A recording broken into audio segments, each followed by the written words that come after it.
It's time for number 54 in my series of video game movie reviews, with the sequel to the first ever mobile video game adaptation, which surprisingly enough, turned out okay. So can this sequel live up to the pedigree of its predecessor, or will it just crash like a bird into a brick wall? Look, it's late and it's the best I could come up with, okay?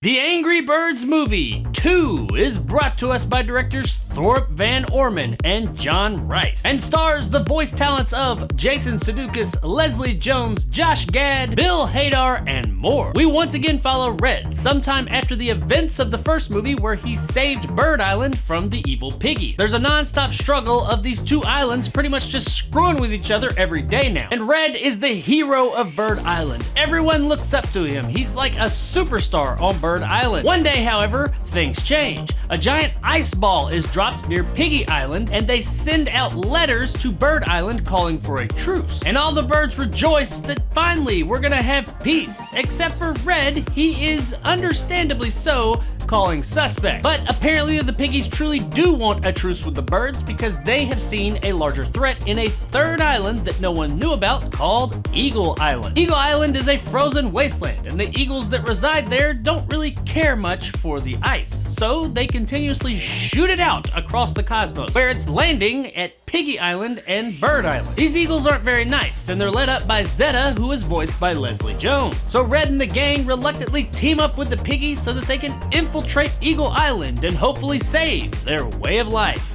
A few movies back, I reviewed the Angry Birds movie, and surprisingly enough, I didn't think it was terrible. It actually turned out to be pretty good. It wasn't the greatest video game movie ever made, but it wasn't the worst either. It was a very cute family film that was more or less entertaining from end to end. I was overall surprised that it ended up keeping my attention for the entirety of its runtime. But even knowing that, going into the sequel, I thought to myself, what are the chances that lightning strikes twice? I honestly thought that the first one was a fluke. It just by chance happened to be a decent movie, so I figured the sequel was just gonna probably be pretty bad. Color me surprised, because after watching it, it's not. It was actually pretty entertaining, dare I say, more entertaining than the first one. This is a pretty funny, creative movie. I actually had a pretty good time with it. The jokes land better this time around, it's just full of energy, and the cast seems like they're a lot more comfortable with their characters this time around. We don't have to worry about establishing characters for the most part because we already know them, so they just get right into the funny from the get-go. And while most of it is fairly juvenile, and it is more or less your average family film fare, it's executed with a high level of energy and excitement, and it seems as if they actually put some thought into the dialogue here. Is there anything groundbreaking here? No, not really, but it is pretty entertaining. This isn't the deepest story by any means, but as a vehicle to get us from funny set piece to funny set piece, it absolutely works. While I was never really surprised at what happened, I did find myself consistently engaged with what was happening on screen. This is an entertaining flick, and it seems like they were all having a good time with it. It is considerably more goofy than the first one, but I do think that that works in its favor. It seems like they kind of let loose this time around. They're not constrained by anything. This is a premise about birds who use giant slingshots to throw themselves at fucking buildings, and pigs that are trying to kidnap their children. I mean, it's pretty out there and goofy to begin with. And while the first one did embrace that for sure, this one seems like it embraces the out there goofiness to a whole new level. As a whole, I did have fun with this movie's story and execution. It was consistently funny, entertaining, and just a good time. Performance-wise, we get a lot of the returning characters from the first film, and that movie's high bar of voice acting is here as well. In fact, it's even better. This time around, they seem more comfortable with these characters. Everybody's performances here were really good. This is some grade A voice acting. However, newcomer Zeta, played by Leslie Jones, is a standout here.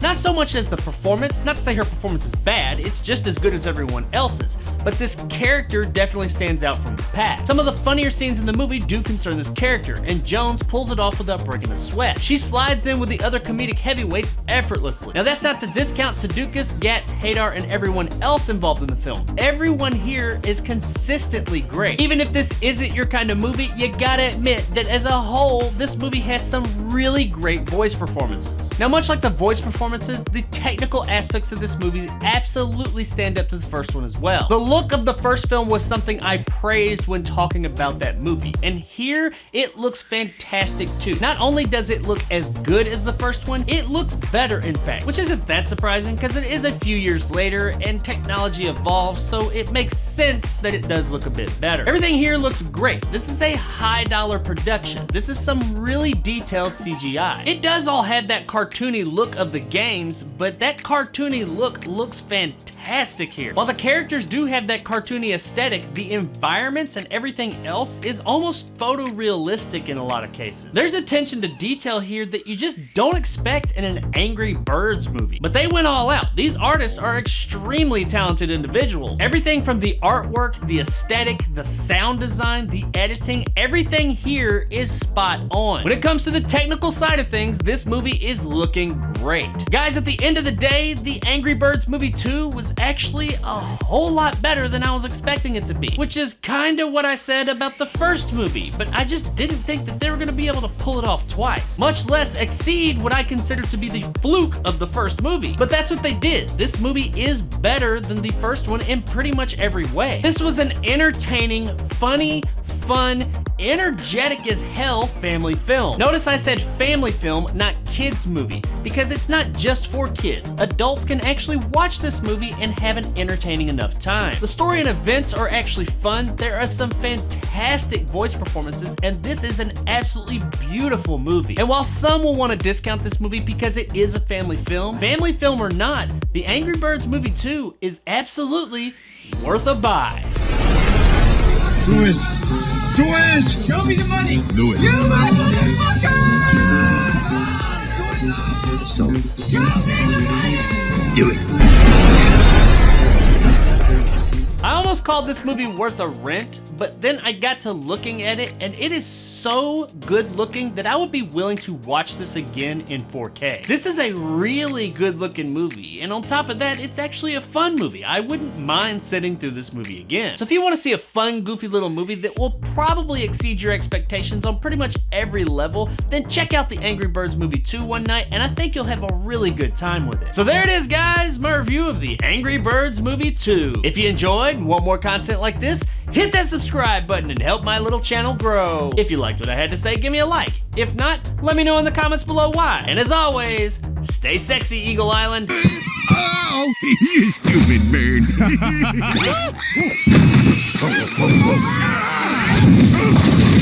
Well, that's disappointing. So that's it. That's the last video game movie that I need to review to finish out my series. It's not the last video game movie in the series because some of them I reviewed a bit out of order, and you'll see that in the list if you look. There are a couple that come after this, but this is the actual final one I'm reviewing for this series. Until more inevitably get released, of course, but up until the filming of this review, this is the final video game movie. I have reviewed all of the theatrically released video game movies or sequels to theatrically released video game movies ever made. So I hope that you've enjoyed this series, even though there are a couple of more out there, but this is the final one, so I'm gonna do my outro to it here. If you sat through every one of the reviews I did for these video game movies, you are a trooper, and thank you very much for that. I had a really good time reviewing all these movies over the course of the past 2 years. Probably shouldn't have taken me that long, but it is what it is. I got a slow start, okay? And as I inevitably move into a new series for Wednesdays, it's kind of bittersweet because yes, I finally completed this thing I started so long ago, and some of it has been really rough. But at the same time, it's been a thing for quite a while now. On Wednesdays, I always talk about video game movies, and now there's not any for me to talk about. So I'm gonna kind of miss that Russian roulette of watching video game movies and not knowing what am I about to get? What am I getting myself into? And a part of me is even gonna miss Uwe Boll. It's a dark, dark part of me that's way deep down inside.